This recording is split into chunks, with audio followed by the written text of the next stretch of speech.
Olá, boa tarde.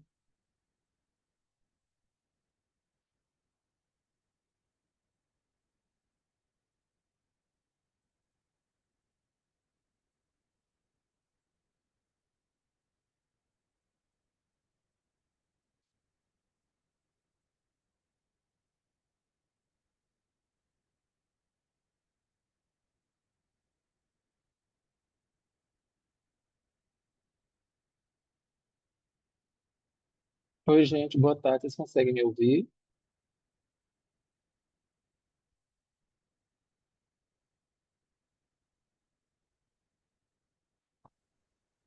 Boa tarde. Olá, boa tarde, Valor. Sim, Pedro. Perfeito, obrigado. Olá, boa tarde. Olá, Matheus, boa tarde, tudo bem? Tá dando pra escutar bem? Perfeito. Pronto, obrigado.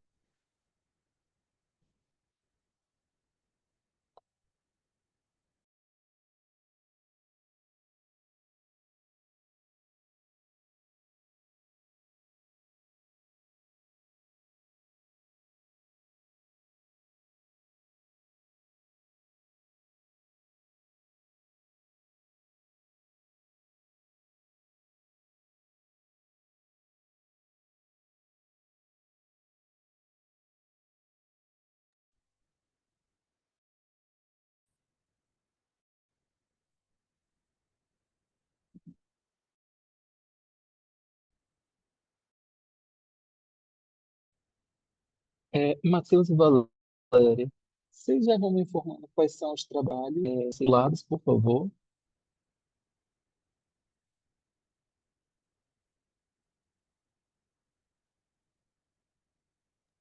É, posso informar aqui o meu. Matheus e Valéria conseguiram me ouvir? Consigo ouvir. Você consegue me ouvir? Pode ser.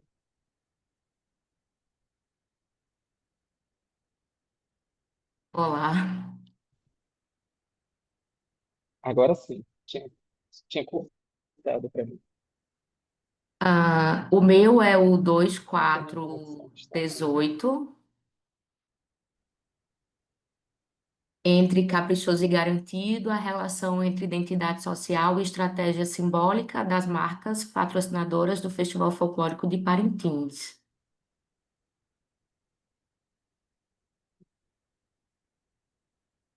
Perfeito, Valéria, obrigado. Já só para vincular aqui, Valéria Vieira. O meu é o 2166. Matheus consegue 2166. É Qual é o dinâmicas de título dele, consumo, Matheus? Que eu dinâmicas de consumo não cultural. perfeito. As questões de relação de construção,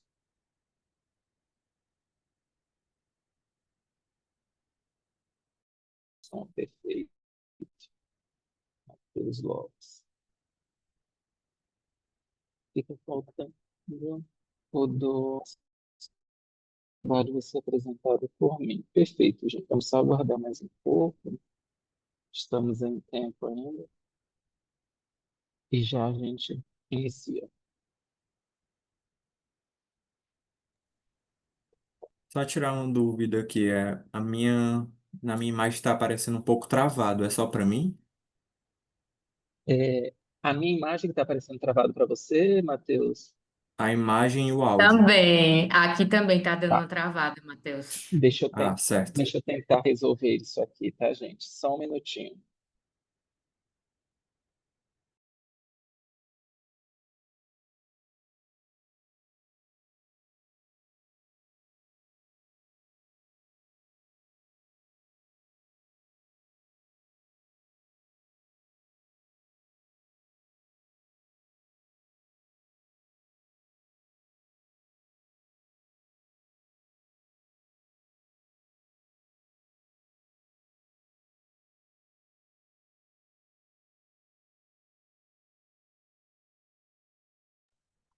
Eu achei que fosse a minha internet, Matheus, mas foi bom, porque você acionou, aí a gente fica todo mundo Eu acho, alinhado. Eu achei que fosse meu computador, ele tá um pouquinho lento, aí já fiquei preocupado. É, também por aqui.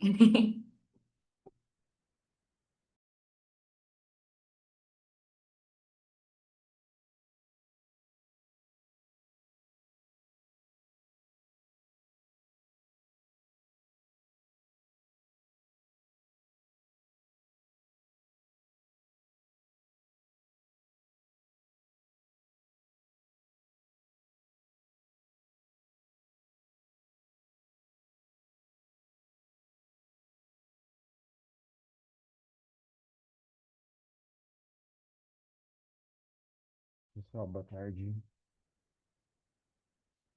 Gente, vocês conseguem me ouvir melhor agora Boa tarde, e sim. ver? Boa tarde, conseguimos sim. Perfeito, eu troquei a minha. Espero que ela nos ajude. Oi, oi, Rafael, boa tarde. Professor, tudo bem? É, Rafael, eu acho que eu vou precisar da sua ajuda para colocar o plano de fundo aqui, porque eu não estou habituado com o Zoom. Se você puder me ajudar. Deixa eu ver. Acho que como é que eu posso te ensinar? Eu também, é a primeira vez que eu tentei, eu estou tentando descobrir o passo a passo aqui. Vai Ah, no não, mas se não seu. conseguir, não tem problema. Ah, Acho que passa o mouse em cima da sua janelinha, tem os três pontinhos, hum, aí tem o ai, profile. Vê se é por ali. Eu estou procurando outra opção aqui, mas será acho que que é não. aqui? Eu estou aqui em um que apareceu visualizar perfil, eu tenho aqui ajustar fundo e efeitos. Será que é Isso, esse? ajustar fundo, isso. Aí você vai adicionar a foto, a imagem. Se você não tiver ela adicionado ela ainda. Aí vai ter um botãozinho de mais, vai ter várias imagens de fundo já Sim. preenchidas, aí vai ter um Ai, botãozinho de tenho mais mais. azul.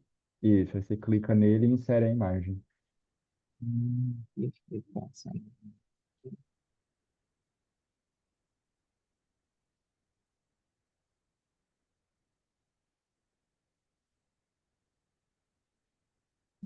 de 2025.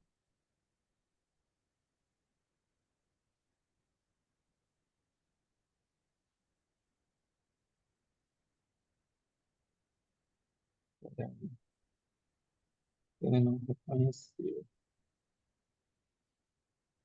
Não deu certo?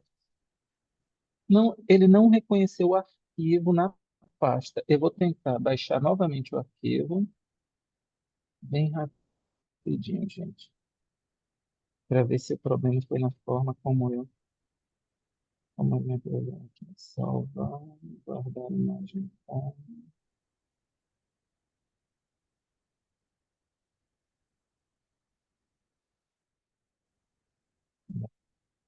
salvar.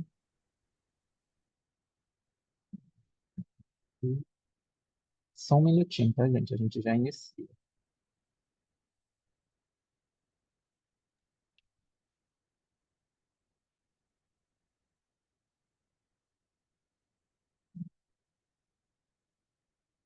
Tô checando aqui, temos três trabalhos. É, Aliás, temos ele, por alguma razão, Rafael, ele não reconhece o arquivo. Nenhuma das pastas que eu salvei, ele, estranho. bem, para nós. É, ele aparece outros arquivos que eu tenho na minha pasta, tanto de downloads quanto a pasta específica que eu deixei para o Cenead, mas ele não. Bem, é, acho que isso é um, um um problema menor. Deixa eu tentar ele se eu só colocar-se como vídeo, se ele faria diferente. Ajustar com Não vai não. defeitos, mais adicionar Prof, vídeo. aconteceu aqui também. Eu tentei e ele não reconhece na pasta. O meu foi de É, primeira. ele aparece todas as outras imagens que eu tenho na pasta, mas ela não vai de jeito nenhum. Isso. É, não deu sorte Então, aqui pra gente. estamos alinhados. Acho que pode ser alguma configuração, talvez adicional, que os nossos computadores não tenham, ou algum reconhecimento, mas enfim. Então, a gente vai sem o fundo mesmo. Para nós é 6:04, né? Bem, pessoal, entrou aqui a Edilânia também, né? Isso. Boa noite, Edilânia. Oi, boa noite. Eu peço desculpa pelo Edilânia, são atraso. explorando os valores de consumo percebido. Vocês estão me ouvindo? Imagina, Eu nem acho que o começamos professor está ainda. travando. Ah, não, é porque o meu travou aqui. Sim,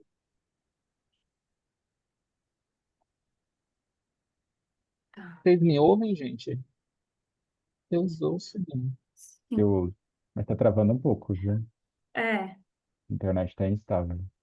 eu achei que era o meu. Eu acho que então pode ser a minha conexão. Peraí. Melhorou agora, gente? Melhorou um pouquinho. A conexão está instável mesmo. O seu perfil fala isso. Hum, tá. Eu vou fazer assim, tá, pessoal? Sempre que se vocês estiverem apresentando, eu vou fechar a minha câmera. Minha câmera, porque aí ele vai exigir menos tráfego. E aí, acho que a gente ganha chance. Bem, pessoal, acho que já podemos iniciar aqui, né? Acho que boa noite a todos, né? Já passamos das 18 horas, tá? Eu sou o professor Ronald. Junto com o Rafael, a gente vai conduzir essa sessão aqui de SEMEAD sobre consumo, marketing e consumo. Já a princípio, né, parabenizo vocês por estarem aqui, pelos trabalhos aprovados, tá? E antecipo também as minhas felicitações pela qualidade dos estudos apresentados, assim, foi realmente. Então, acho que nós vamos conduzir em sequência aqui, né? Nós temos aqui 4 estudos, né, entre caprichoso e garantido, a relação entre identidade social e estratégias simbólicas de marcas patrocinadoras do Festival Folclórico de Parintins, dinâmicas de consumo cultural, as tensões e relações de consumo entre centros culturais, explorando os valores de consumo percebido e a construção do espaço, o caso de uma feira comercial brasileira, e o Muito Além da Música, a arquitetura do marketing de entretenimento do grupo BTS, né, que vai ser apresentado por mim. Bem, se todos concordarem, eu fiz uma listinha aqui. Nós poderíamos começar, se for tranquilo para a Valéria, pelo trabalho entre caprichoso e garantido, a relação entre identidade social e estratégias simbólicas de marcas patrocinadoras do Festival Folclórico de Parintins. A ideia é que a gente faça lá uma apresentação de até 15 minutos, tá, Valéria? Em seguida, a gente faz um debate aqui entre nós. Pode ficar Perfeito, à tudo vontade bem. para projetar Vou sua tela aí, compartilhar tá? minha tela. Vamos ver se aparece tudo certinho. É, vocês conseguem me ouvir? Conseguem visualizar? Eu vou colocar em tela cheia, acho que fica melhor para a gente visualizar. Tudo certinho? Sim, Sim. estamos vendo.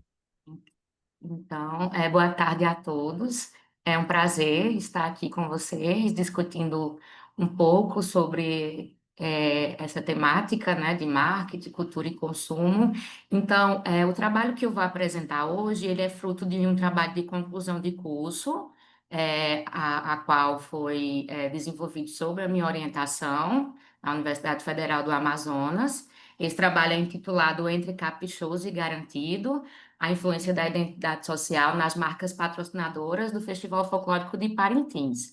Então, é um trabalho desenvolvido por mim, que fui orientadora, e pela aluna Kaline Stephanie Moreira da Silva.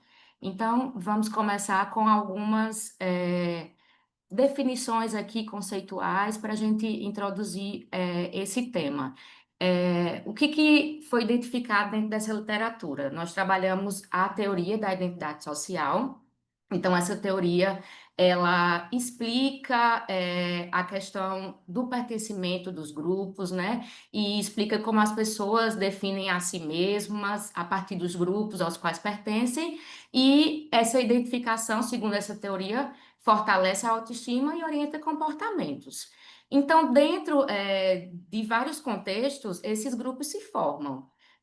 Igreja, família, universidade, e a literatura também dá um destaque para os festivais culturais, que eles são espaços que privilegiam esse fortalecimento da identidade coletiva, por trazer experiências emocionais, rituais, expressões simbólicas compartilhadas, como é o caso do Festival Folclórico de Parintins, que a gente pode ver essa dinâmica muito forte dessa representatividade entre os grupos e essa rivalidade simbólica entre os bois caprichoso, que é representado pela torcida na cor azul, e garantido, que tem a sua representação de torcida na cor vermelha.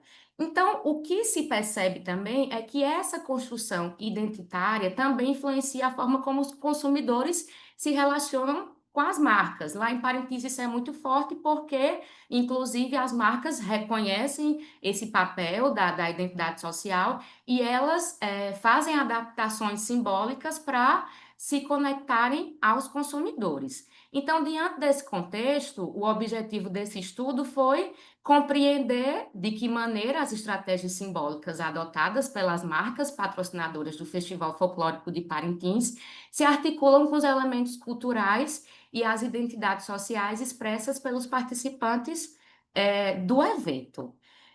Partindo já para a revisão teórica, o referencial teórico, para situar vocês, o Festival Folclórico de Parintins ele é muito conhecido, difundido na mídia, e ele acontece no Médio Amazonas, expressa essa rivalidade que eu já comentei entre os bois caprichoso e garantido. Então, o que se percebe são elementos diversos aí de mobilização coletiva, de artistas, dirigentes e torcedores, que reforçam esse pertencimento, esses laços de pertencimento e identidade, que a teoria da identidade social explica que essa identificação grupal fortalece autoestima e diferenciação entre nós e eles. A gente percebe isso muito bem, isso é muito visível, essa distinção entre os torcedores, que eles, inclusive, evitam pronunciar o nome do garantido ou do caprichoso e vice-versa, né? Então, para dizer que alguma coisa tem um esmero, né? Eles não dizem que é caprichoso, né? Para evitar falar aí a nomenclatura do boi contrário, como eles se referem. Então, essa diferenciação entre nós e eles é muito visível aqui e mostra o quanto a identidade grupal é emocional e simbólica nesse contexto. E no âmbito do mercado, a gente vê na literatura que os consumidores favorecem marcas que refletem valores de seus grupos. Então, as marcas reconhecem isso fortemente lá em Parintins e adotam estratégias simbólicas para se alinhar culturalmente aos seus torcedores. Então, a Coca-Cola, por exemplo, ela lançou uma versão azul da sua lata.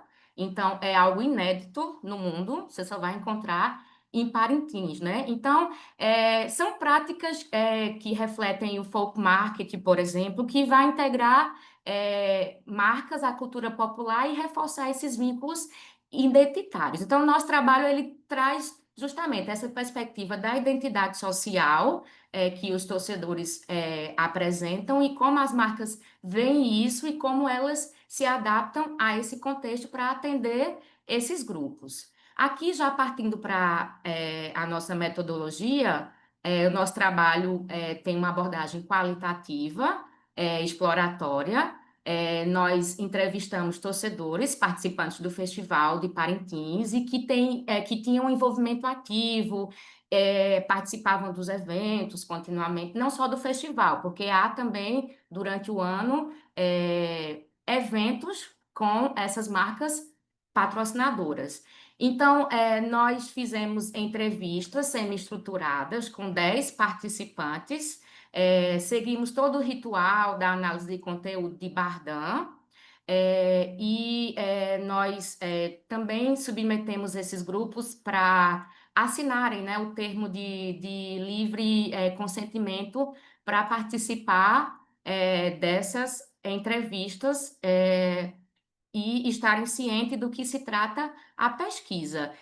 Gente, só uma dúvida, tá aparecendo para vocês os slides? Tá sim, Perfeito, Valéria. perfeito, é porque a gente fica sem saber aqui. Ótimo. Então, para o tratamento dos dados, nós utilizamos o software Iramutec, para a gente poder fazer esse levantamento das categorias conforme Bardan nos indica. E a análise textual foi a partir da classificação hierárquica descendente, que é um tipo de análise que o Iramutec permite a realização. Já partindo para os resultados, primeiro aqui a gente tem o perfil dos 10 entrevistados. É um grupo majoritariamente feminino aqui. Perdão, passei aqui. A gente tentou pegar aí um número igual de torcedores do Caprichoso e do Garantido, né? Para poder termos aí uma base em relação às duas torcidas. Então, a gente vê também que é um grupo com uma experiência de participação nesse evento, pelo menos 70% já haviam participado mais de uma vez, para que a gente pudesse ter aí realmente uma perspectiva de pessoas que têm um vínculo firme com o festival. Partindo já para a análise da classificação hierárquica descendente, que o Iramutec nos possibilita realizar, nós temos, conforme Camargo e Justo, que para que os segmentos de texto sejam eficazes na análise do Iramutec, a gente tem que ter pelo menos 70% de aproveitamento. E no nosso caso, nós tivemos 77,72% de segmentos classificados, ou seja, dos 377 segmentos de texto, 293 foram considerados válidos, né? Então, isso indica que foi um segmento de texto significativo conforme orientação da literatura. Além disso, a literatura recomenda que a seleção das palavras que a gente vai inserir nos grupos de análise de conteúdo, eles atendam aí o critério de associação à classe superior a 3,84 o valor do Q quadrado, né, para apresentar aí uma significância estatística adequada. Aqui a gente já tem o dendrograma da classificação hierárquica descendente, que é gerado pelo software Iramutec, né? Aqui a gente vê os valores das palavras aqui dos termos, considerando lá o Q quadrado. Então, o que é que a gente percebe já de cara? De um lado aqui, a classe 1 e a classe 2, na cor vermelha e na cor rosa, nós tivemos aqui elementos relacionados à identidade social dos participantes. Então, a classe 1 ela foi intitulada Cultura e Participação Coletiva e a classe 5, Identificação e Manifestação Social. Mais à frente eu vou mostrar para vocês o que essas classes representaram a partir da fala dos participantes.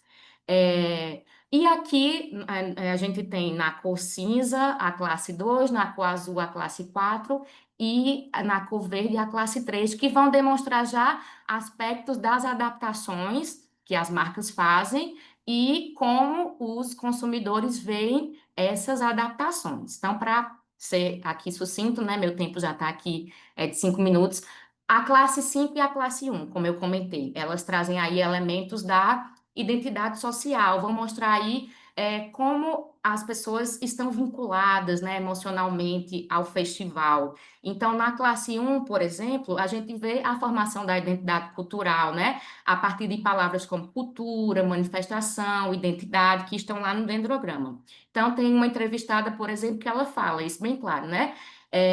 Ela vai falar da promessa que foi feita o criador do Boi Caprichoso fez uma promessa pedindo cura de uma doença, e aí ele lançou o boi na rua. Então, ela fala o seguinte: essa parte da promessa mexe muito comigo, porque faz parte do meu contexto religioso, acreditar em alguma coisa, em um santo, ou em uma santa de devoção para a mudança de vida. Então, a gente vê que tem um vínculo aí, né, emocional muito forte.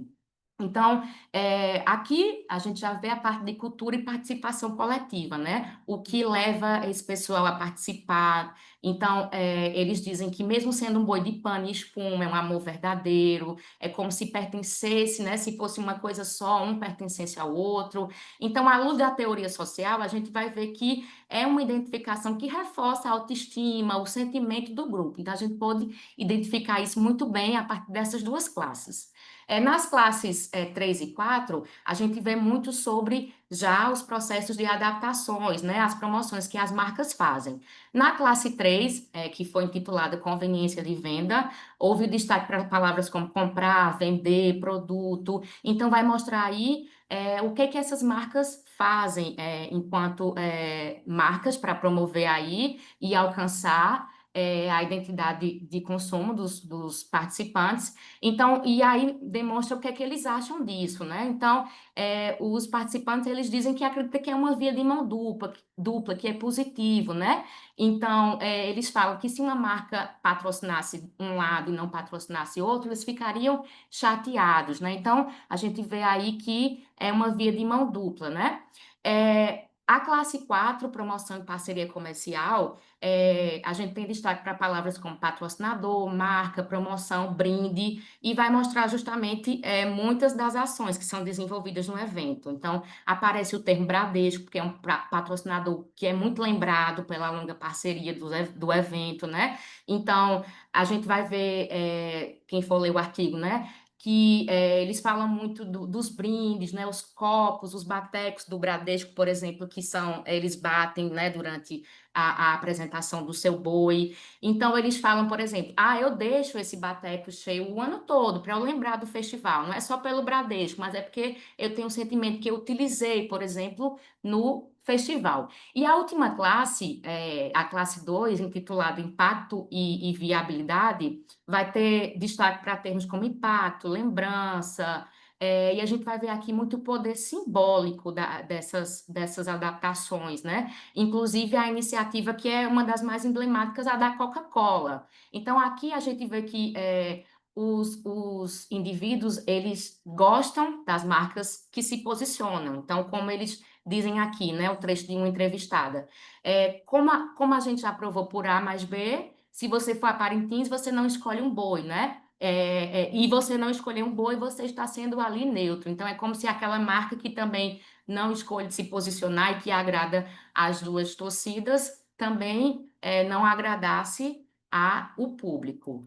Então, por fim, a gente viu aqui que o festival ele expressa uma identidade social, de pertencimento, e as marcas elas buscam atender essa demanda dos participantes, né? Então, elas buscam, através das adaptações simbólicas, principalmente buscando impactar visualmente, trazer parcerias, promoções para conectar-se a esse público. E a gente vê também que existe um elo aí entre identidade social e estratégia mercadológicas que fortalece a aceitação das marcas, né? Então, ao final, percebe-se que os entrevistados enxergam de forma positiva essas estratégias de adaptação, né? E por fim, a gente reforça aqui a centralidade da cultura, da identidade coletiva nas estratégias mercadológicas, né? Revelando ao mercado a força desses elementos nos vínculos com os consumidores.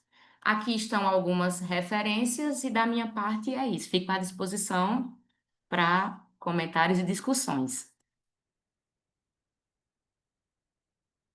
Valéria, muito Obrigada. obrigado, viu, pela apresentação.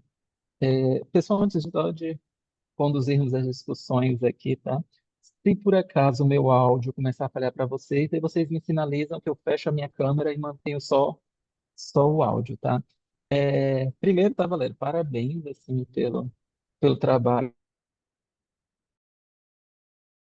É muito agradável. Fiz algumas anotações para o pessoal que está aqui, abrir espaço, se alguém quer comentar, quer contribuir, tem algum questionamento, alguma dúvida, alguma curiosidade quanto ao trabalho que a Valéria trouxe aí com a sua orientanda? Hum, Não, tudo bem. Eu primeiro quero te parabenizar, tá, Valéria? Primeiro pelo trabalho, pela orientação conduzida, tá?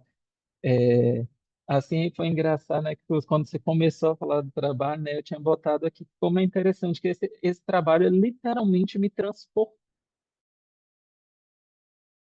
mesmo lá para o coração da Amazônia. Efetivamente, lembrando de quando eu via isso na TV, né, eu já morei no Amapá, né, uma partezinha, né, também dentro dessa coisa da Amazônia, mas eu acho que é um trabalho que consegue transportar a gente para dentro do coração da Amazônia, né, e consegue sentir mesmo essa coisa do azul do caprichoso, o, o, o vermelho do garantido, né?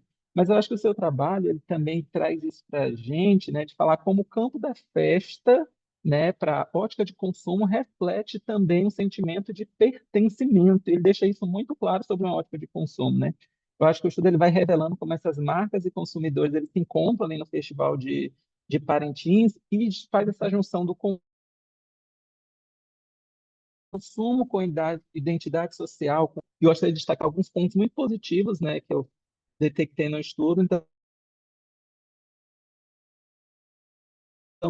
tem primeiro essa parte do valor acadêmico, você usa lá a teoria da identidade social, né? Especialmente esse uso no contexto amazônico, né? Eu dei uma olhada rápida, vi que é uma discussão ligeiramente nova dentro desse contexto, né? Acho que destacar também aí a riqueza do estudo empírico que vocês trazem, né? Vocês mediam muito bem consumo, cultura, pertencimento, né? E, claro, essa questão da cultura, da contribuição teórica e prática lá da pesquisa, né? Porque vocês vão destacando ali como o marketing ele pode respeitar e incorporar essas tradições regionais e locais, especialmente sem descaracterizá-las, né? E o trabalho deixa muito claro essa preocupação. E, claro, achei o trabalho de uma grande originalidade, né? Porque é um fenômeno pouco explorado nacionalmente, né? Mas de grande relevância, acho que econômica, mas principalmente simbólica. E aí, eu até formulei uma pergunta aqui que eu gostaria de te ouvir um pouco, Valéria, que eu coloquei assim, né? Os resultados, eles deixam claro que o público vê de forma positiva, né, as adaptações das marcas, entendendo-as como respeito à cultura local. Mas, na sua visão, né, como autora do estudo, como orientadora, né, você acha que há um limite, há um dilema entre esse Amazônida, seja no contexto especificamente né, do Festival de Parintins, ou isso explanando de modo nacional, você acha que há alguma fronteira que precisa ser ali, ter um cuidado para que não se ultrapasse essa linha lá da cultura do pertencimento para um uso desproporcional pelas marcas? Tá me ouvindo, professor? Então, sim. Consegue me ouvir? Perfeito. É muito bom as suas colocações. Só ressaltando, por exemplo, o senhor fala da discussão, há uma novidade, mas até em termos de teoria, a gente teve um pouco de dificuldade para poder chegar numa teoria que se encaixasse, né? Então, esse trabalho ele ainda está sendo moldado. Então, aqui é o momento que a gente tem de discutir, né? Então, o que o senhor traz travou um pouco aqui, mas deixa eu ver se eu acompanhei seu raciocínio. O senhor pergunta se há um dilema em relação a essas marcas que patrocinam, e os limites para além do festival.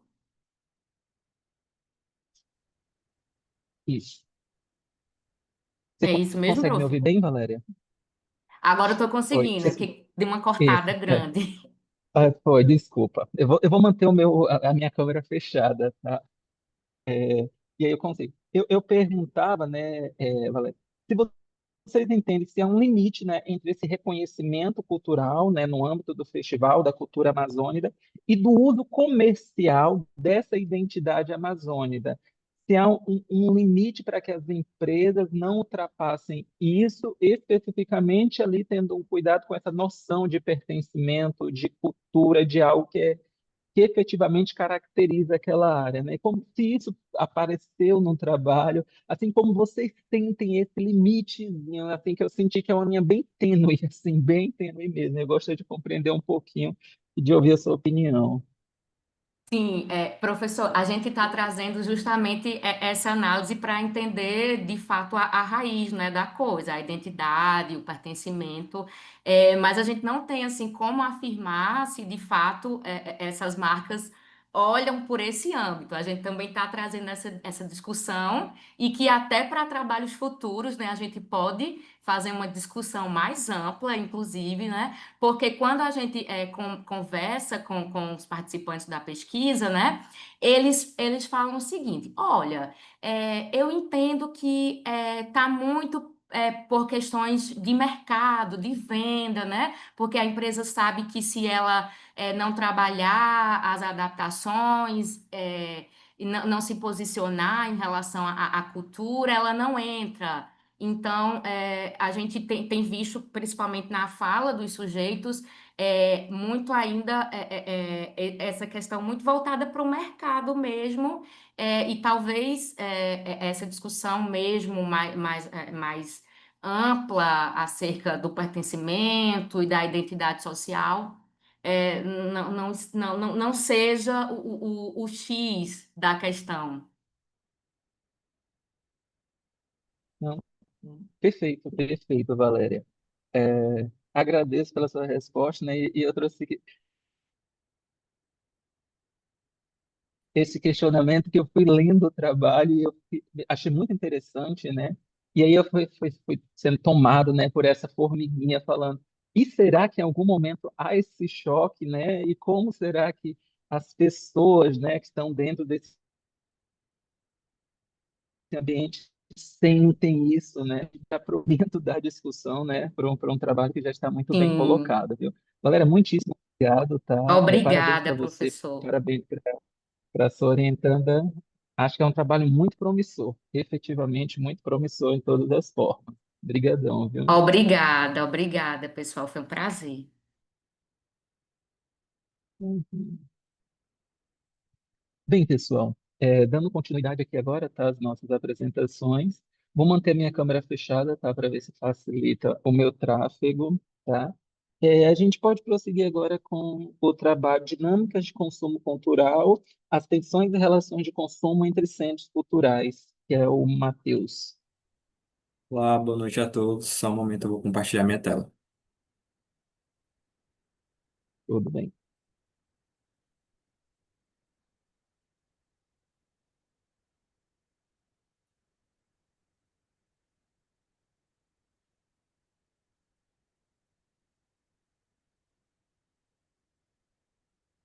Vocês estão conseguindo visualizar? Ainda não. Agora sim. Sim, Agora sim, isso. Só colocar em tela cheia. Acho que foi, né? Aqui não. Para mim, ele está carregando aqui ainda, Matheus. Já carregou para vocês a tela cheia, gente? Não, para mim tá na tela de edição do PowerPoint. isso. Pronto, acho que eu estava compartilhando a tela errada. Acho que foi agora. Agora sim. Agora foi. Boa. Pronto. Sim. Bom, boa noite a todos. Eu me chamo Matheus, sou um dos autores desse artigo, né? O artigo trata sobre as dinâmicas de consumo cultural, as tensões e as relações de consumo em centros culturais. Esse trabalho é fruto da minha dissertação, né? Defendi agora, lá pela Universidade Estadual do Ceará, juntamente com o meu orientador, o professor Felipe Gerard, né? E eu saldo também aqui a Edilânia, né? Companheira lá do PPGA-US, né? Que está também nessa sessão apresentando. Bom, para dar início à nossa apresentação, né, eu queria ressaltar a questão do espaços culturais, eles vêm adquirindo uma crescente relevância nas últimas décadas, né, assumindo um importante espaço como um local de uma dinâmica, de uma construção de uma dinâmica urbana nas cidades, né? E também na construção de uma identidade cultural das sociedades, né? Esses espaços culturais, além de desempenhar essas funções, eles vêm também desempenhando funções mais essenciais, né? Como é o caso da preservação da memória, né? A disseminação desse conhecimento e o incentivo a uma produção artística e cultural. E além desses aspectos sociais e culturais, eles também vêm também ganhando importâncias econômicas locais, né? Especialmente em regiões mais periféricas, onde eles dá a criação de empregos na atração desses visitantes nesses espaços, né? E também na possibilidade de revitalizar essas áreas urbanas que acabam por sendo negligenciadas, né, pelo poder público. E aqui a gente fala justamente de áreas mais periféricas, né? E apesar dessas importâncias socioculturais e econômicas que esses espaços culturais eles desempenham, na literatura, e a gente buscou destacar isso aqui nesse estudo, que ele vem destacando algumas contradições nessas políticas de promoção cultural, né, que acabam ocasionando de forma paradoxal por reproduzir algumas desigualdades e contrapor o ideal justamente de inclusão que deveriam ter nesses espaços, né? E nós chamamos elas aqui, dessas desigualdades, de tensões. Nosso trabalho ele é construído a partir dessas tensões presentes nas dinâmicas de consumo desse espaço, né? E aqui eu menciono três delas. A tensão entre a oferta versus a demanda por cultura, a tensão entre a democratização da cultura versus a democracia cultural, e uma tensão de orientação do bem-estar social versus uma orientação neoliberal de gestão desses espaços. Eu vou discutir um pouco mais à frente, né? Mas gostaria de ressaltar a lacuna desse estudo, né? Que ainda que nos últimos anos a literatura sobre o consumo cultural tenha avançado em diversas áreas, especialmente nas ciências sociais, né? Em explorar o consumo em diferentes tipos de espaços culturais, né, como espaços rurais, periféricos e urbanos, ainda se tem uma lacuna importante em um local de centros culturais multifuncionais, que é onde se concentra o nosso estudo.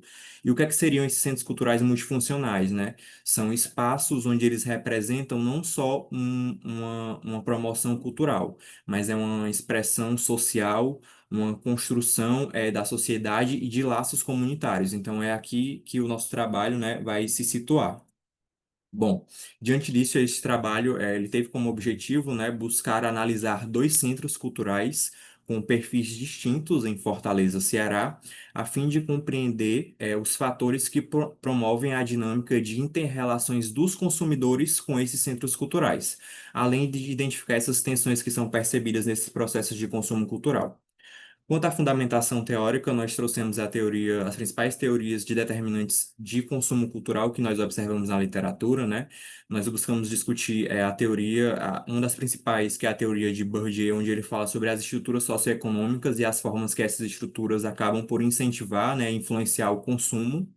Mas também nós abordamos outras teorias, como é o caso de Peterson e Kearney, onde eles falam das questões das preferências culturais e dos gostos, também tem grande influência nesse consumo de cultura, né? Além das condições faltantes, né, as condições que acabam por limitantes desse espaço, né, às vezes são localidades que não têm espaços culturais e essas pessoas acabam por se consumir o que se tem presente, né, na sua dinâmica urbana.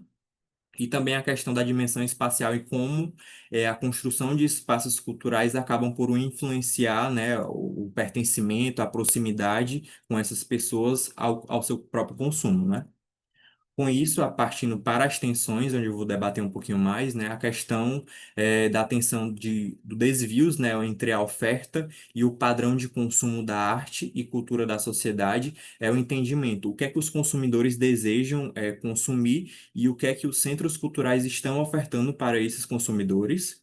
A tensão entre a classe social no consumo da arte, né, que é justamente a teoria principal de Bourdieu, onde ele fala que as preferências estéticas das elites acaba por suprimir um pouco das questões culturais populares, né? A gente tratou aqui na disputa do highbrow culture e da lowbrow culture, né? A alta cultura e a baixa cultura, né?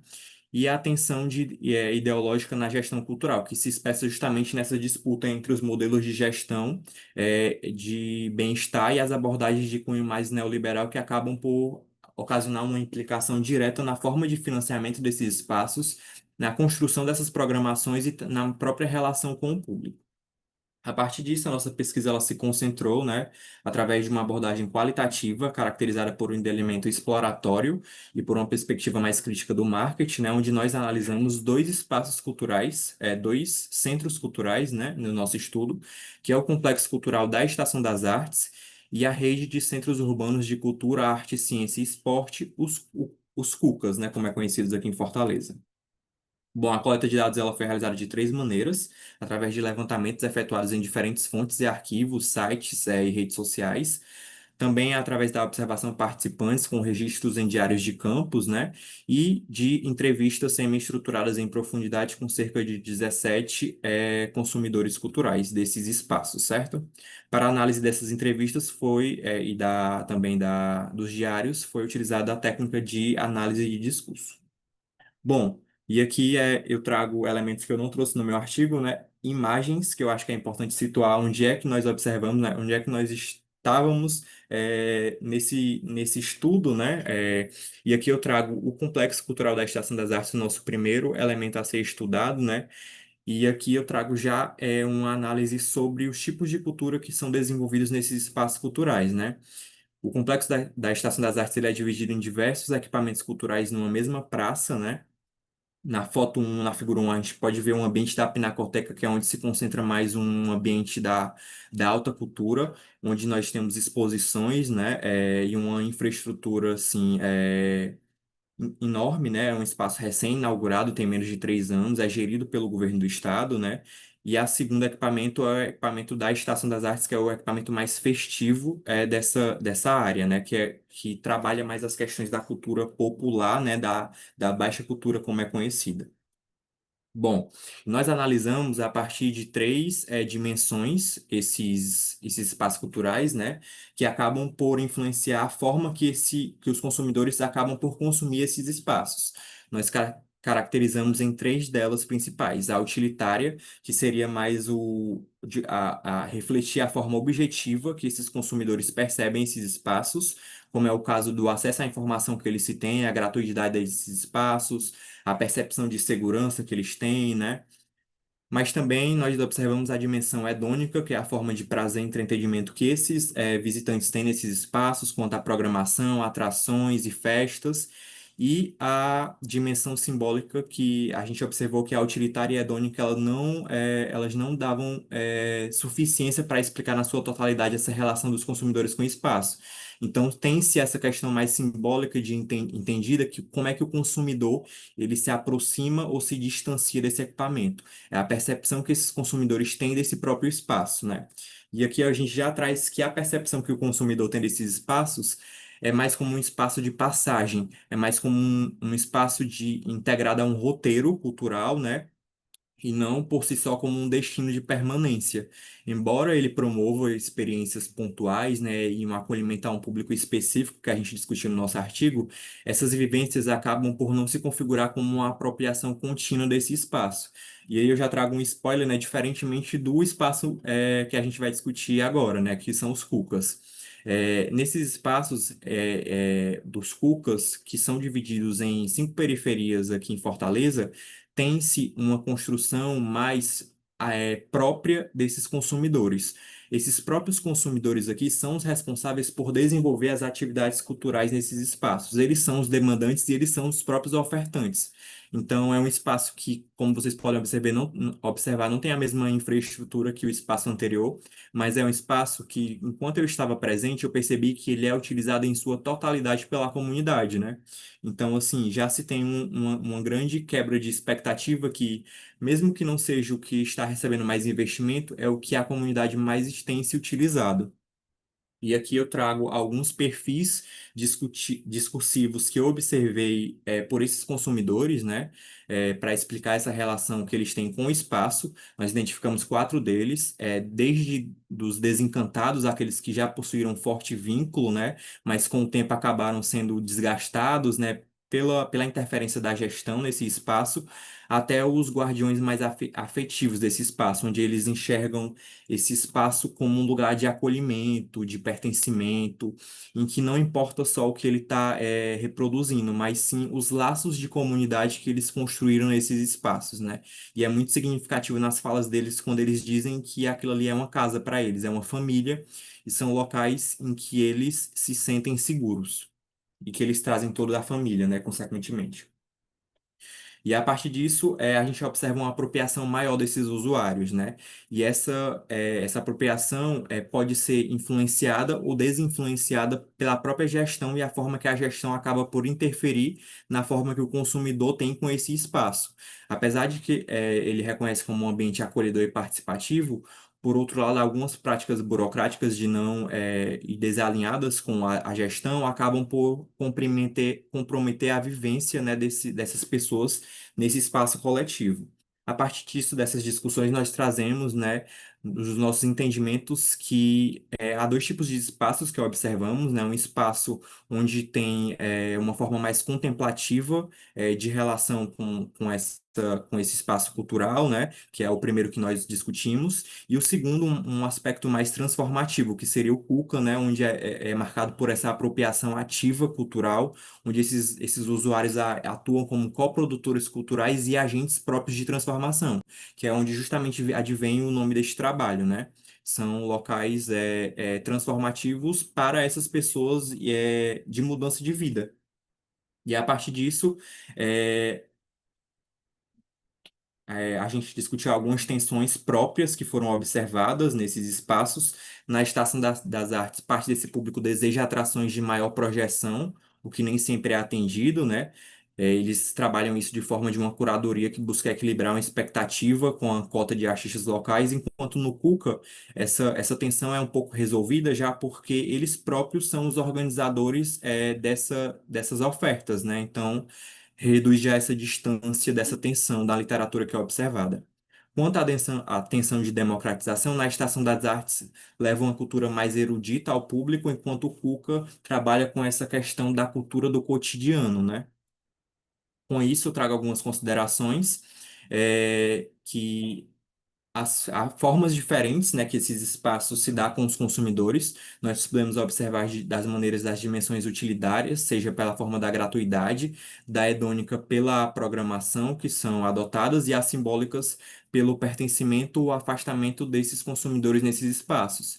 E nós identificamos que no Cuca há essa apropriação ativa desse espaço e uma mudança nessa transformação do papel ativo, enquanto no Complexo da Estação das Artes é mais uma questão de contemplação, né? O frequentador ela é mais um frequentador passivo desse consumo cultural. E aqui eu trago algumas referências que eu utilizei no meu trabalho, e é isso. Obrigado.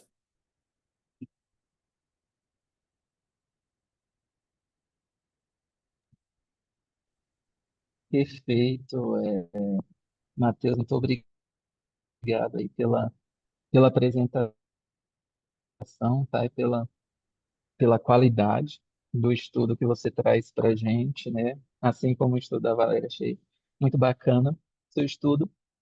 Antes das minhas falas, né, das minhas considerações, eu vou passar para os colegas que estão aqui acompanhando, né, para a nossa audiência. Se alguém tem alguma dúvida, curiosidade, quer trazer alguma contribuição para o trabalho, podem ficar à vontade. Alguém que queira acrescentar algo aí à pesquisa do Matheus? Não? Tudo bem. Ó, gente, naquele mesmo esquema, tá? Vou manter a minha câmera fechada, porque a internet não está me ajudando muito, né?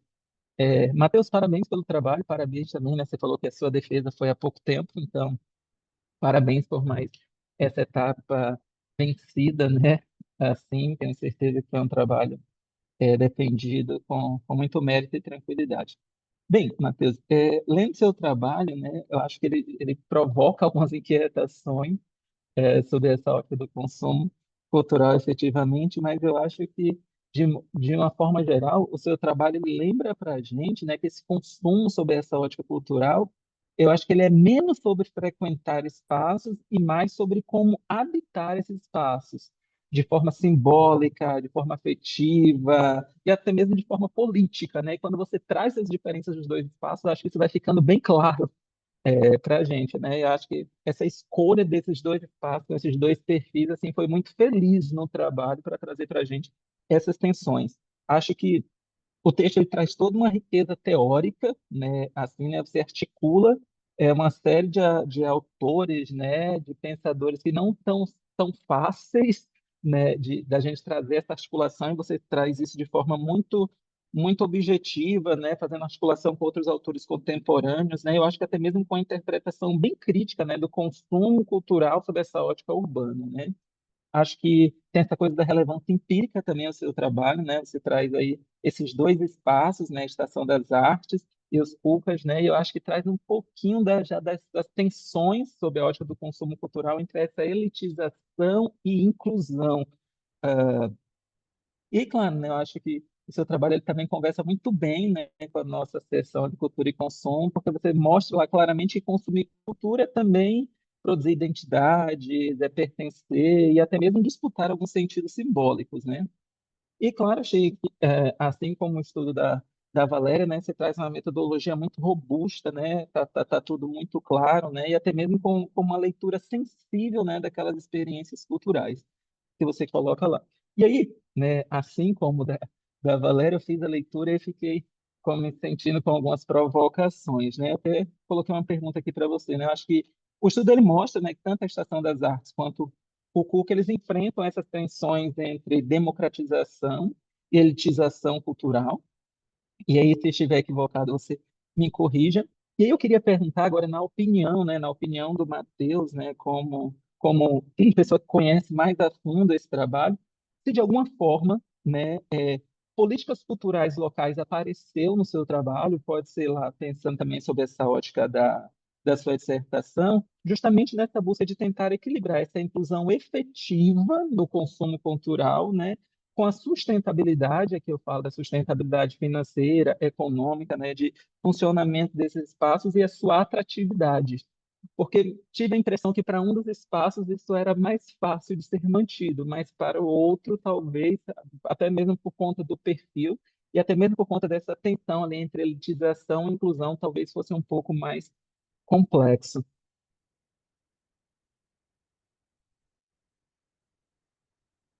Dessa vez deu para vocês me ouvirem bem, gente? Sim, professor. Primeiro eu queria agradecer os comentários, né? Fico muito feliz ouvindo esses comentários. Eu tive inúmeras dificuldades, né, durante o meu processo de dissertação, né, de escrita, né, que faz parte de todo o processo, né, e que eu acabei fazendo essas escolhas que acabaram casando no final, né, durante essas discussões. E sim, é muito latente, e isso para mim, quando eu estive em campo, né, que eu escutei de diversas pessoas consumidoras desses espaços, mas também de pessoas que passavam por todos os dias por aquele espaço, e eu me refiro o complexo da Estação das Artes, né, que é um grande espaço que tem uma grande infraestrutura e que não conheciam. É um espaço recém-formado, né, tem 3 anos, não é tão recém assim, né, mas tem uma grande infraestrutura. E eu ouvi relatos de pessoas que passavam por aquele espaço e não sabiam o que era, ou então achavam que pagava para entrar, né? Essa questão do acesso à informação desse espaço, do conhecimento que tinham no adentrar, né?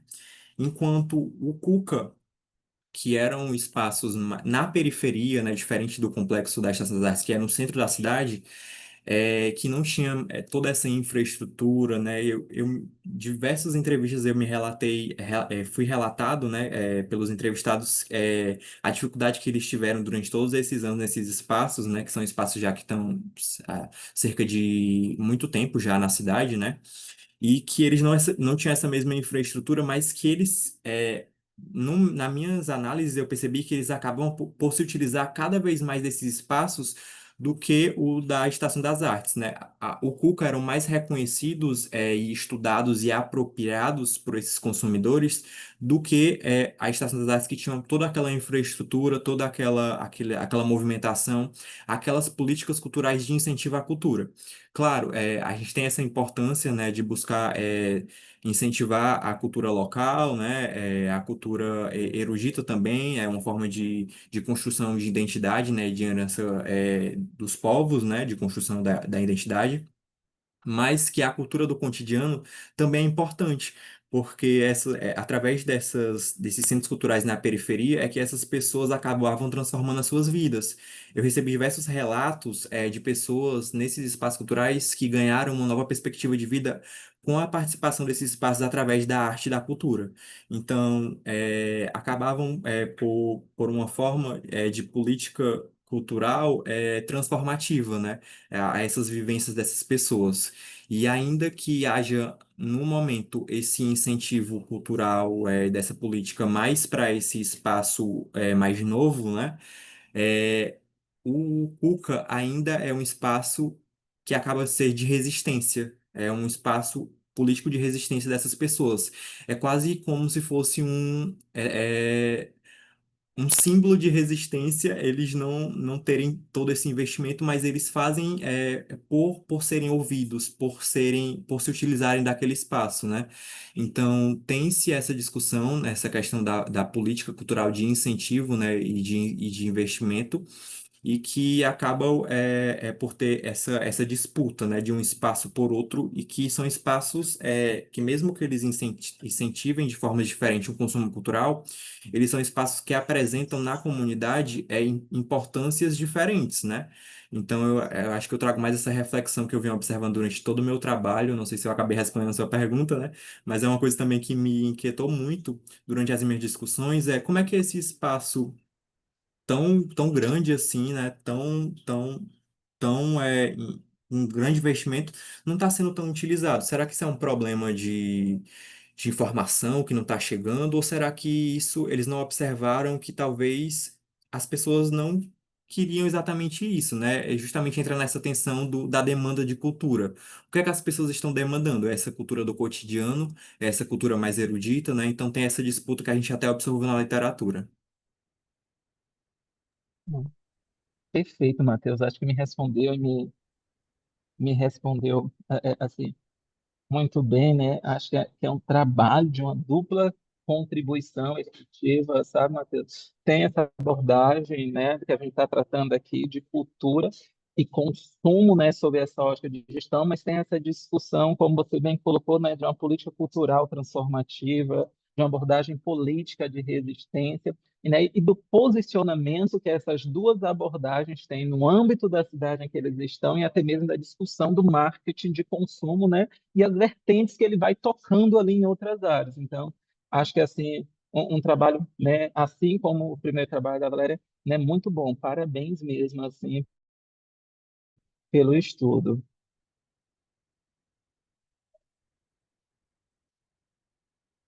Dando continuidade aqui agora, então, gente, a gente vai agora para o trabalho que vai ser apresentado pela Edilânia, né, que é o Explorando os Valores de Consumo Percebido e a Construção do Espaço, o caso de uma feira comercial brasileira. Edilânia, pode ficar à vontade para projetar sua tela. Boa noite a todos. Só Boa colocar noite. aqui.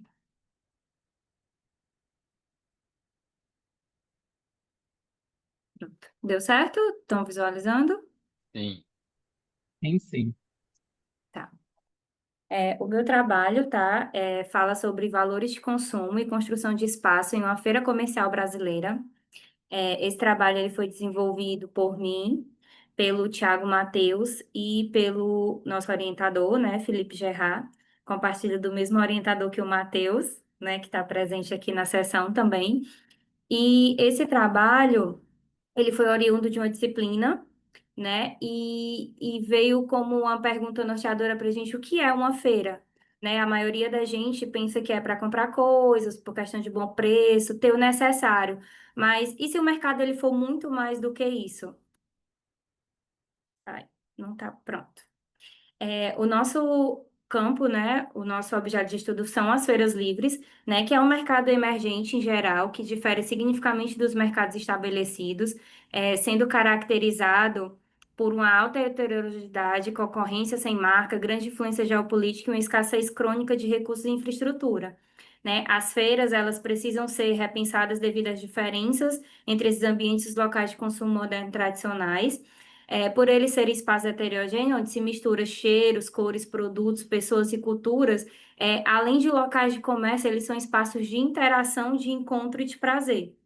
Né? Então, a partir dessa perspectiva, a gente começou a ir atrás e buscamos artigos referenciais para que pudesse explicar o porquê desses sentimentos e dessas sensações, né? Então, embora o preço baixo e as características utilizadas fossem as razões mais importantes para que as pessoas fossem às feiras, a literatura demonstra que os aspectos não utilitários, como o consumo simbólico, o entretenimento e os fatores sociais e éticos, também são motivações cruciais. Porém, tem uma limitação de estudos que é relacionada aos pressupostos axiomáticos, né, da teoria dos valores de consumo, que é através dessa teoria que a gente se baseia para fazer essa pesquisa.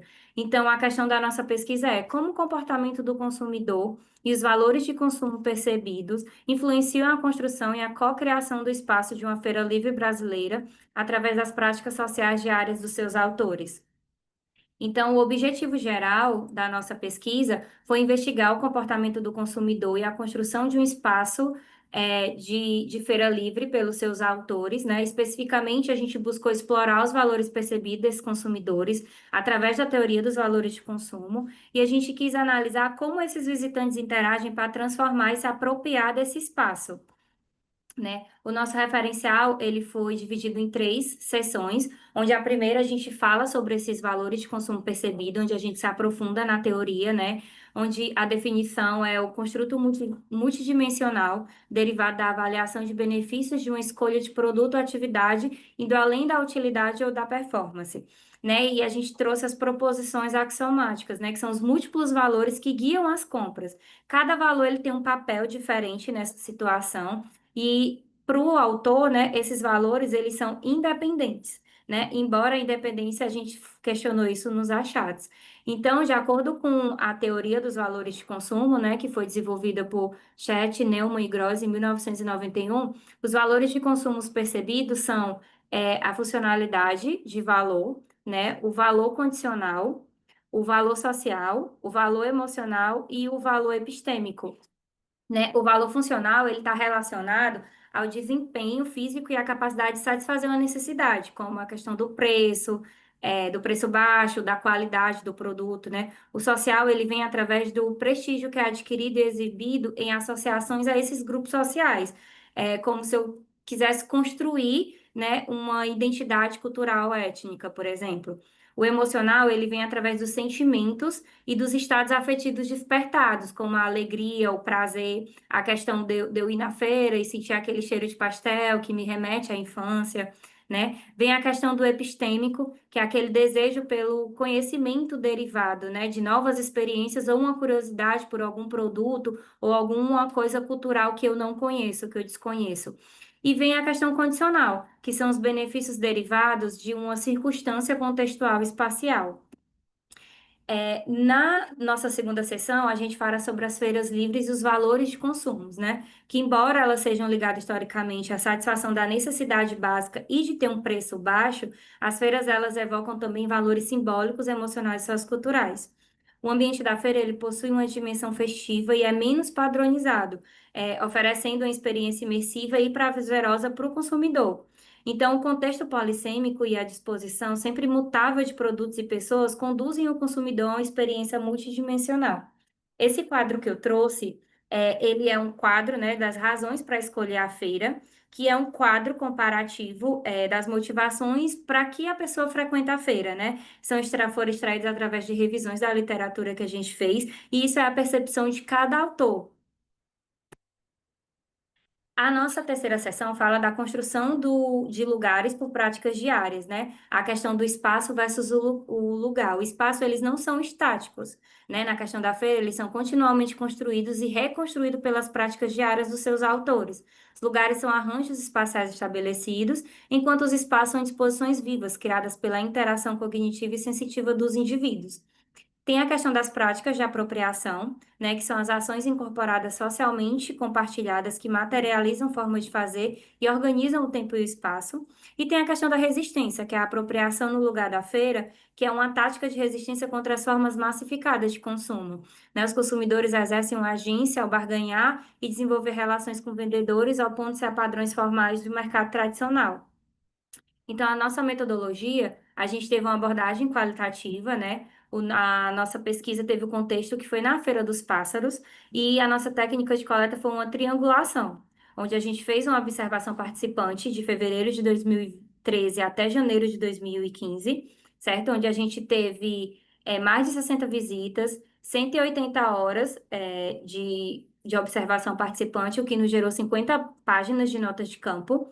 Né? A gente depois fez entrevistas com profundidade, que foi entrevistas semi-estruturadas pelo método Bola de Neve, né? Que através das características da pesquisa, outra pessoa acabava indicando o outro e assim sucessivamente. A gente fez 6 entrevistas, onde a gente fez com 5 homens e uma mulher, o que nos resultou em 60 páginas de transcrição. E a gente teve materiais visuais, né? Que foram cerca de 56 fotografias que a gente retirou, tá? E a justificativa metodológica desse nosso trabalho é o método de observação participante, que está em consonância com as abordagens anteriores utilizadas em estudos de feiras livres.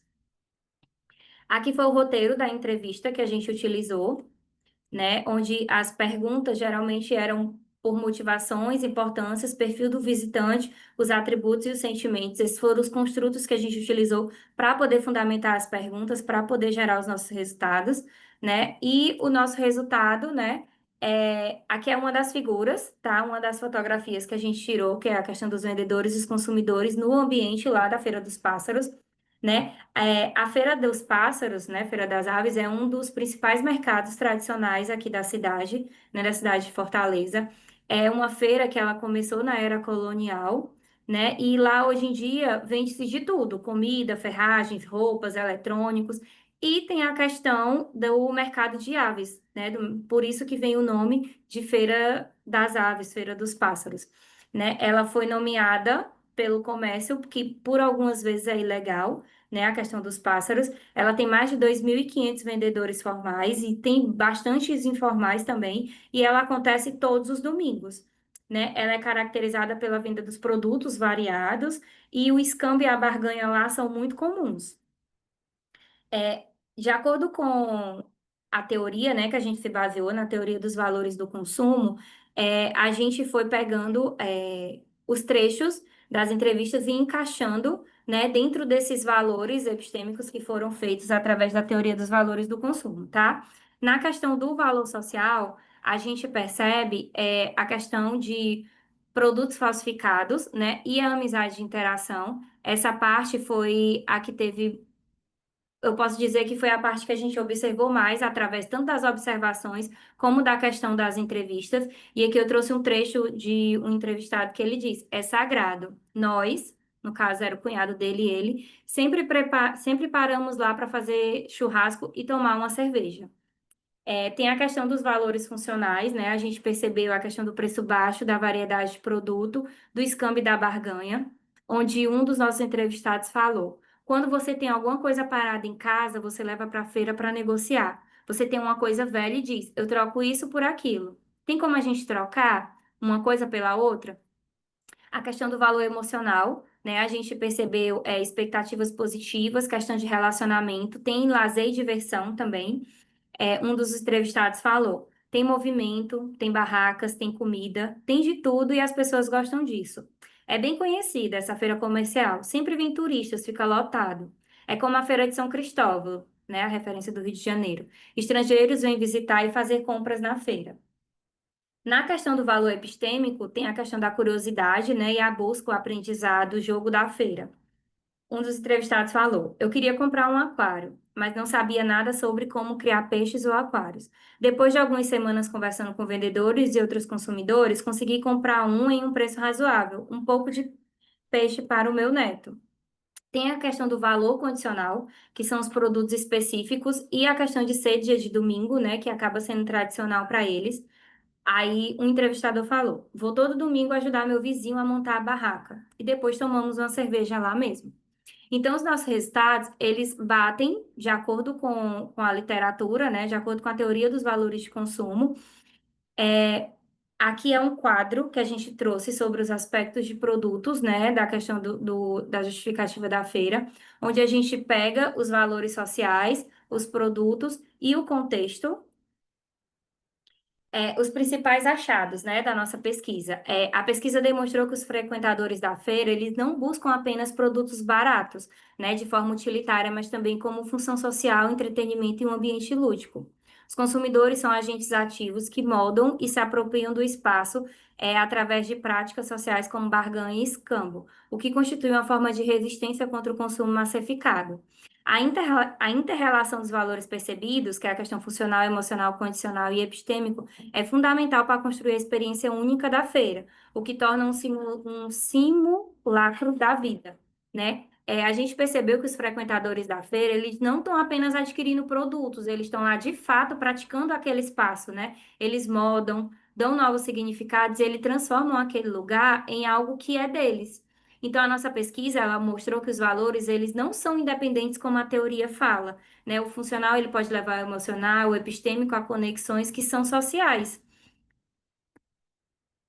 As limitações do nosso trabalho, né? A principal limitação reside no fato de que os achados empíricos questionam as premissas axiomáticas da teoria dos valores de consumo, ao demonstrar que os valores percebidos, né, como epistêmico, emocional e funcional, são interdependentes no contexto da feira e não independentes. Na verdade, eles funcionam como se fosse uma teia de aranha, onde um liga o outro e leva o outro, para que esses consumidores eles vão até a feira e eles se apropriem daquele local. Né? Então, para pesquisas futuras, a gente sugere que podem se beneficiar de reconhecer o espaço não apenas como um local de transações, mas como um lugar onde os consumidores expressam identidade, status e estilo de vida. Também pode investigar a interseção entre o marketing e a geografia humana, focando em como os consumidores usam o espaço para desenvolver suas identidades, e conduzir novas pesquisas sobre como os consumidores moldam mercados de subsistência e dinâmicas de consumo através das práticas espaciais. Aqui são algumas referências que eu utilizei aqui na apresentação, e obrigada pela atenção. Obrigado, viu, Edilane, pela sua apresentação, né, pelo trabalho que você nos trouxe aí, né?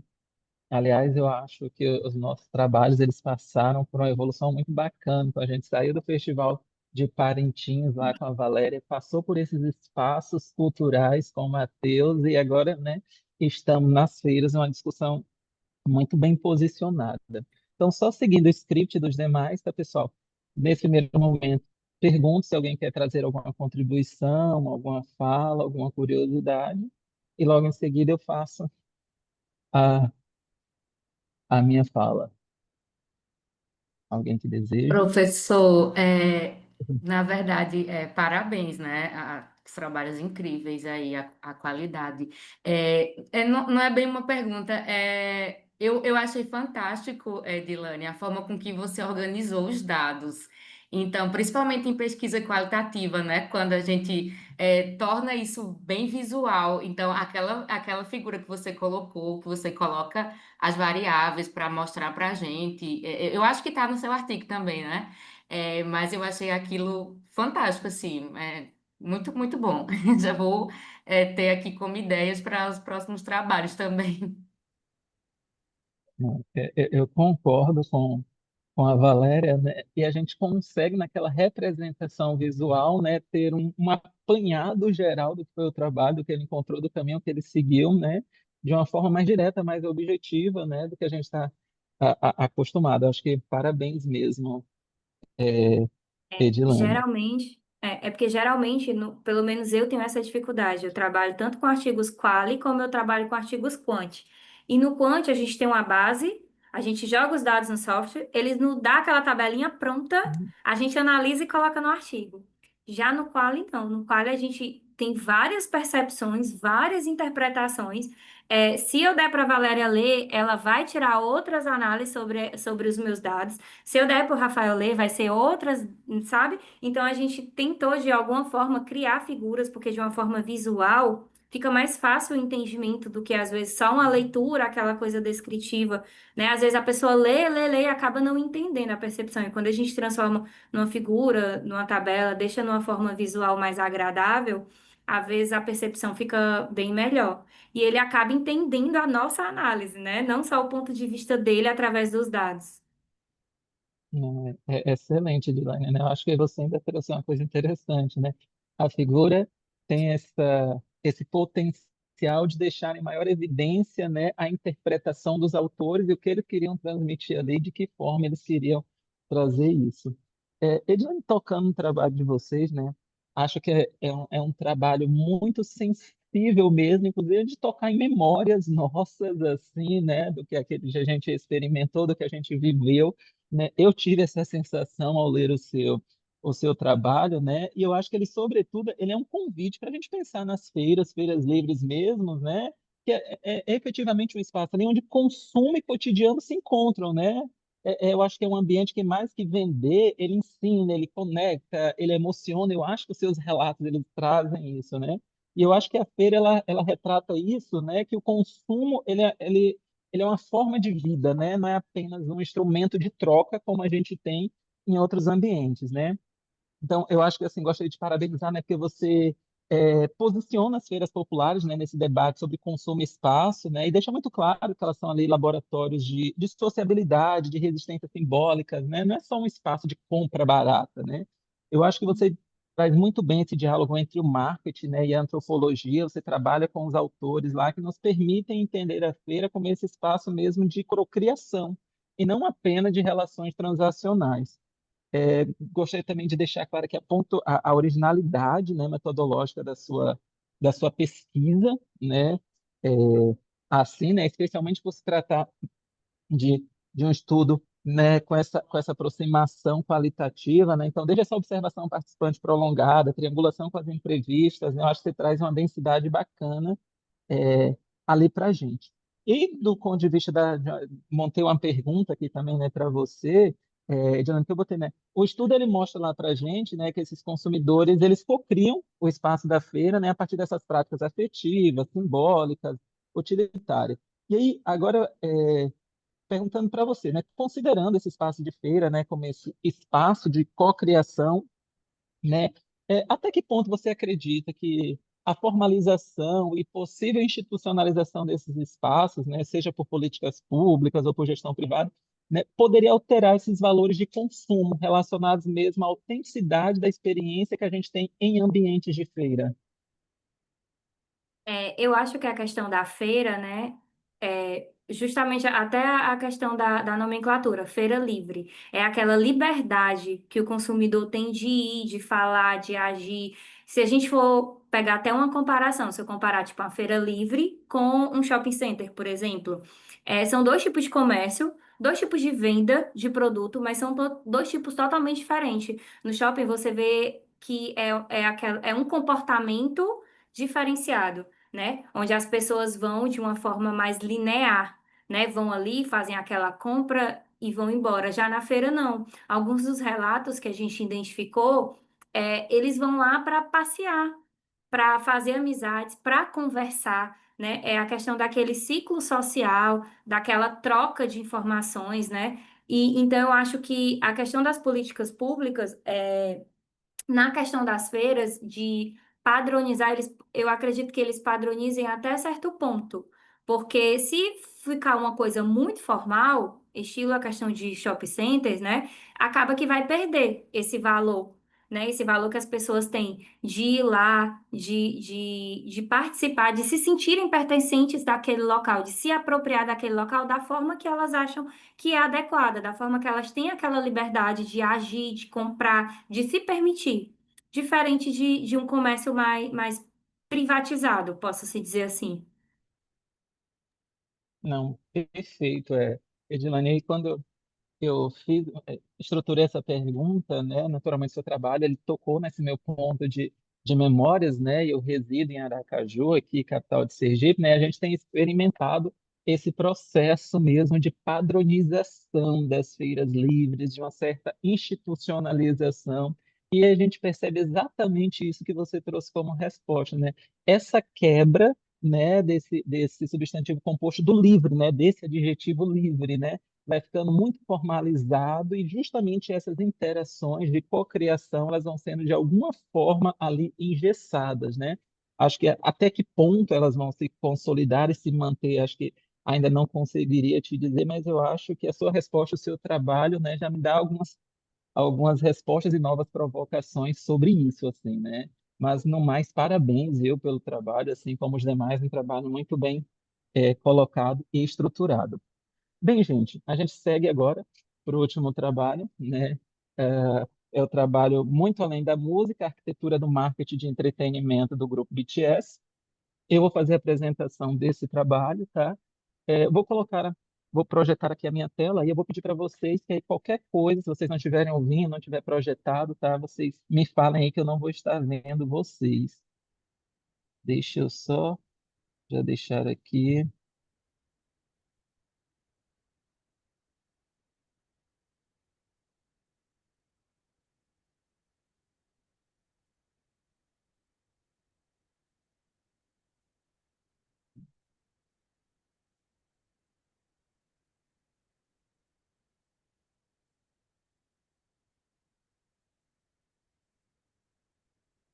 Tá aparecendo para vocês aí já os slides, gente? Tá, Sim. apareceu. Ah, pronto.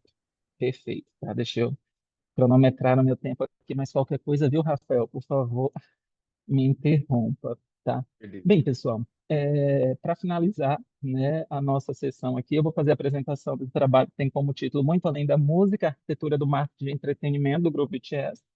Esse trabalho ele tem como orienta como autores a Stephanie Lobato, a Camila Nunes e eu. Na verdade, eu atuei como orientador desse trabalho quando eu ainda atuava na Universidade Federal do Amapá, né? E aí, antes de adentrar, né, efetivamente no trabalho, eu só gostaria de compartilhar uma coisa com vocês, né? É quando essas alunas me procuraram para essa orientação, elas me procuraram no canto da sala, todas envergonhadas, porque elas queriam tratar desse tema e elas já tinham procurado outros docentes, e elas falaram, porque a gente já falou com a pessoa A, com a pessoa B, até riram da gente, você topa? Eu falei, bora, topa, né?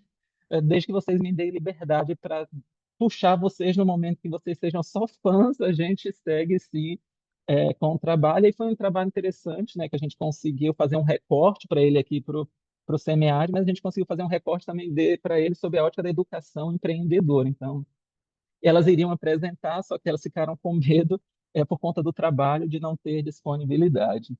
Mas aí, né, a gente já dando continuidade aqui, né? O que que a gente discute, né, nesse trabalho? Bem, a gente começa lá discutindo, né, na introdução, justamente essa coisa do marketing de entretenimento, que até então um pouco discutido no cenário nacional, mas que ele tem ali se mostrado mesmo uma ferramenta estratégica, né, não só para gerar relações de consumo, mas para gerar relações de consumo com base em conexões emocionais com o público. E aí, quando a gente fala nessas relações de consumo baseado nessas conexões emocionais, a cultura pop sul-coreana, né, e o K-pop tem crescido expressivamente. A gente percebe isso nos doramas, nos diferentes públicos e até mesmo os idosos, que agora os consomem com certa força.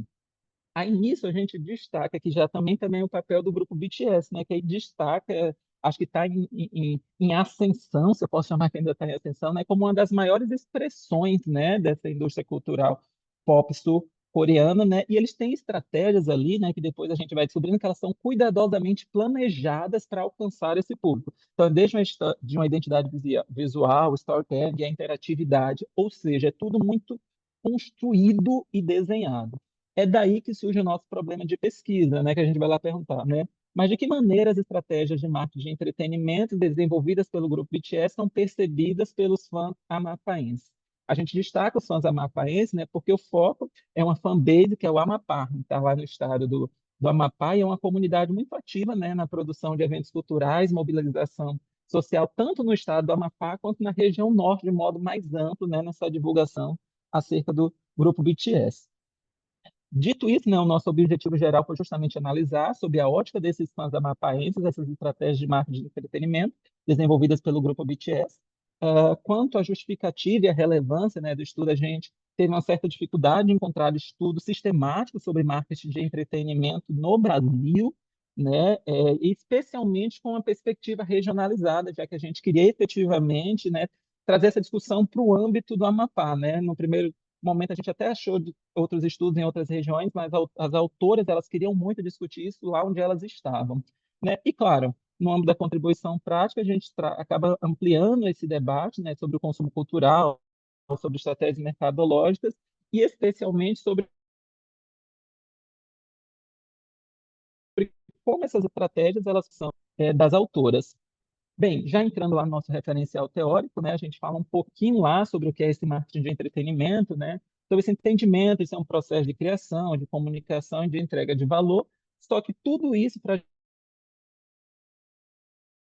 gera consumo a partir de seja sob essa ótica de entretenimento mesmo. A gente fala um pouquinho dessa abordagem, dessa evolução histórica dele, né, especialmente trazendo esse entendimento que ele está ali entre as abordagens social e relacional do marketing, e dessa vez, né, muito fortalecido pela personalização digital, e que a literatura traz para a gente que ele está muito embasado, né, nos 4 Cs de conteúdo, canal, consumo e convergência, que são implementados em estratégias de entretenimento a partir do inbound marketing e do e-marketing, né, justamente para criar conexões um tanto mais autênticas com esse público.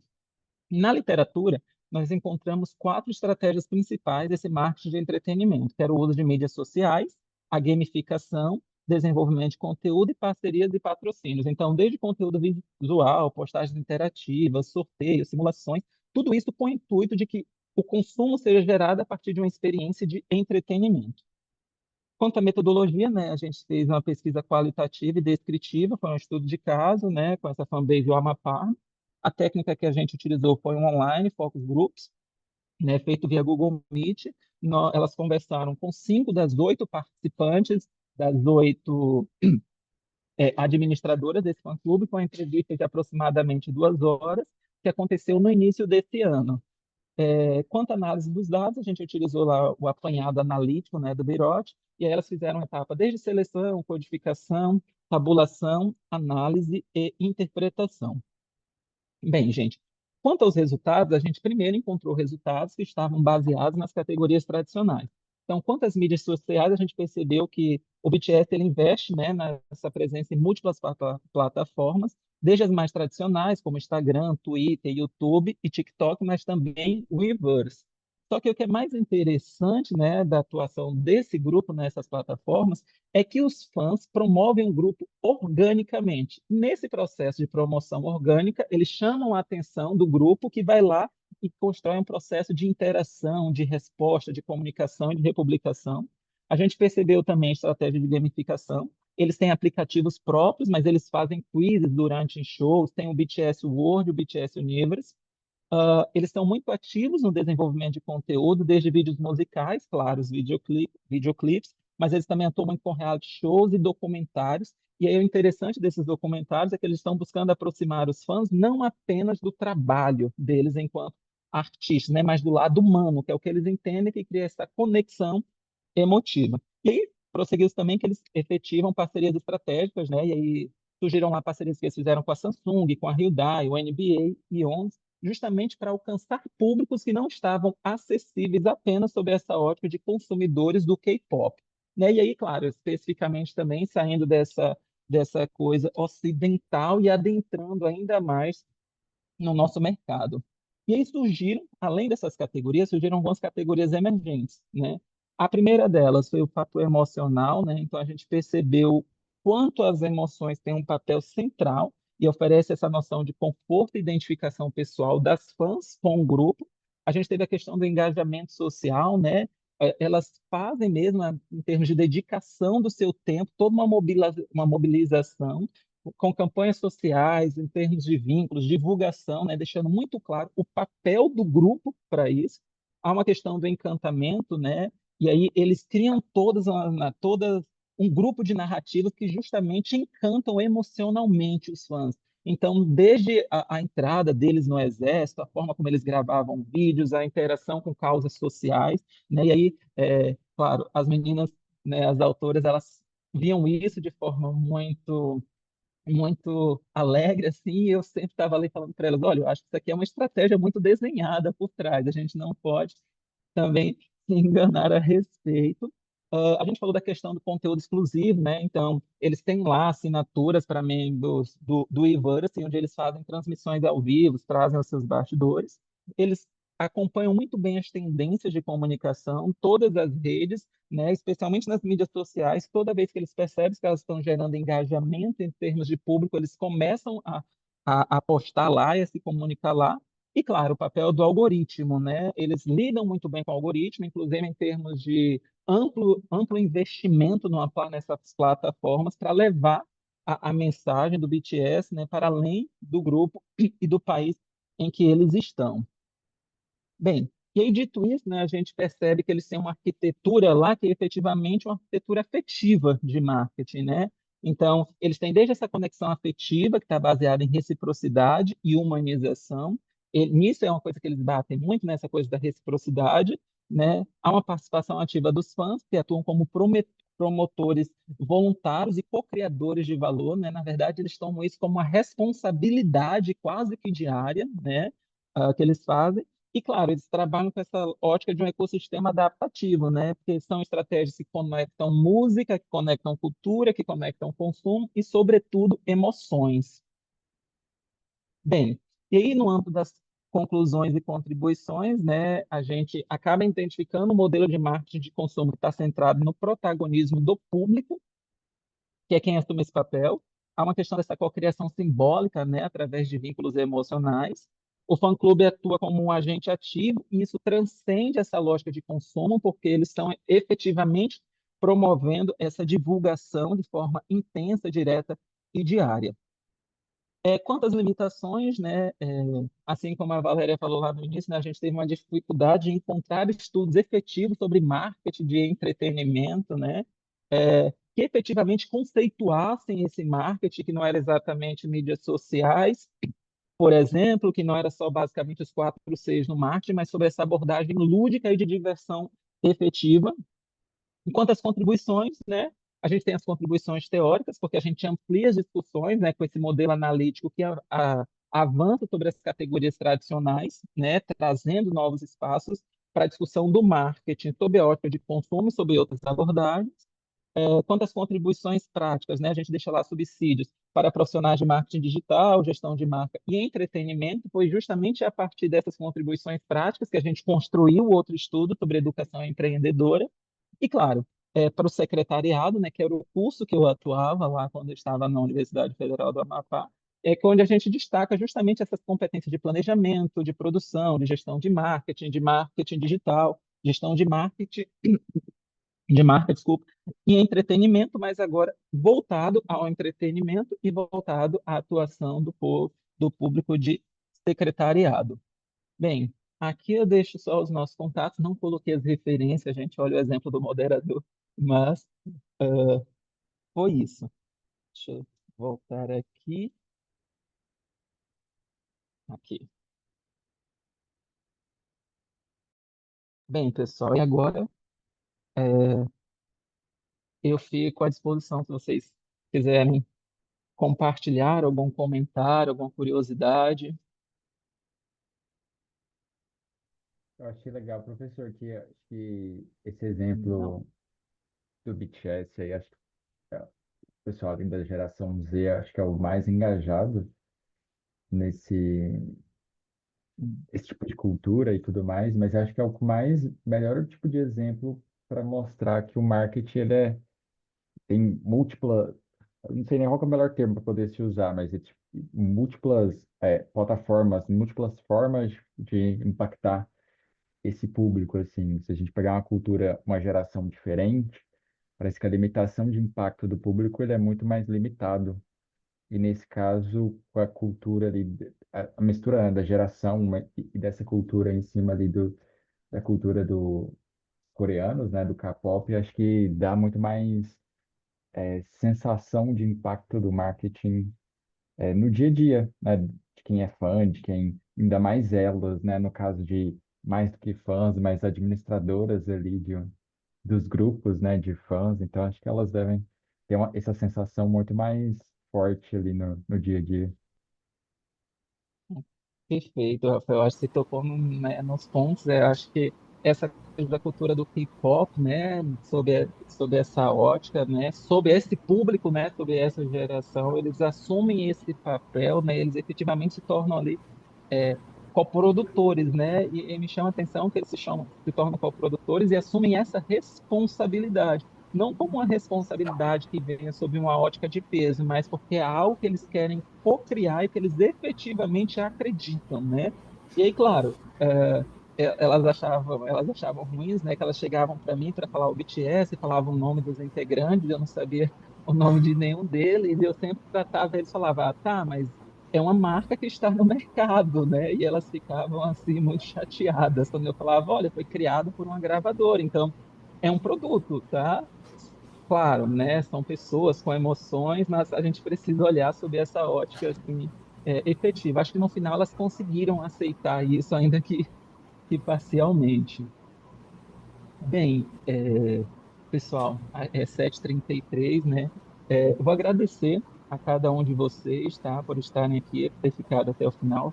Peço desculpas pela minha conexão à internet, tá? Que eu vou dar aula exatamente agora, então eu já tive que ficar na sala de aula. Talvez vocês até estejam. Olha, o professor Gladson também, né? Talvez vocês estejam até ouvindo vozes aí de fundo, é que os alunos já estão Eu queria chegando falar de aí. cocriação, mas não vai dar tempo também, não. Mas se quiser, professor, a gente já estamos aqui. Não, É, eu só ia chamar a atenção para esse aspecto que as empresas tentam atingir esse ponto de, de engajamento, de fidelização do cliente, ao ponto de que os clientes participem da cocriação, né? E aí a gente vê como o mundo do entretenimento consegue, às vezes, isso de forma mais orgânica, né? Sem orgânica. precisar muito. Excelente, professor. Eles usaram, Obrigado. ficou, acho que apresentado aí no artigo, que eles usam estrategicamente ou não o Omnichannel, né? Eles atacam em todos os canais e conseguem ampliar E, a participação por esses canais, por todos os canais. e que criam essa sensação de responsabilidade de cocriação, né? Ainda que eles não tenham esse entendimento, né, professor? Que eles estão cocriando, que eles fazem parte, É eles assumem isso orgânico, como uma né? responsabilidade, como se fosse algo que eles precisassem diariamente entregar, algo da rotina deles. Eles, né, não fogem disso. Obrigado, viu, pessoal? Olha, pessoal, fico muito satisfeito, tá, com a sessão. Gostei muito dos trabalhos, todos mesmo, assim, né? Eles fizeram valer a pena minhas leituras de domingo, assim, né? Aprendi muito com todos eles, assim, efetivamente. Acho que foi um momento muito interessante. Parabéns a todos pelas apresentações, pelos slides, pelas discussões, pelas pesquisas conduzidas aí, tá? Obrigado aí ao Rafael pelo apoio técnico, tá? Desejo a todos aí sucesso, tá? E que a gente se encontre aí nos caminhos acadêmicos da vida, tá certo? Como eu disse para vocês, eu vou entrar em aula aqui, tá? Gente, estou 6 minutinhos atrasado, mas até mais para vocês. Sucesso, viu? Tchau, Até tchau. mais, Agradeço, pessoal. pessoal. Até Boa Obrigada. mais. noite, Tá, boa obrigado. noite. Tchau.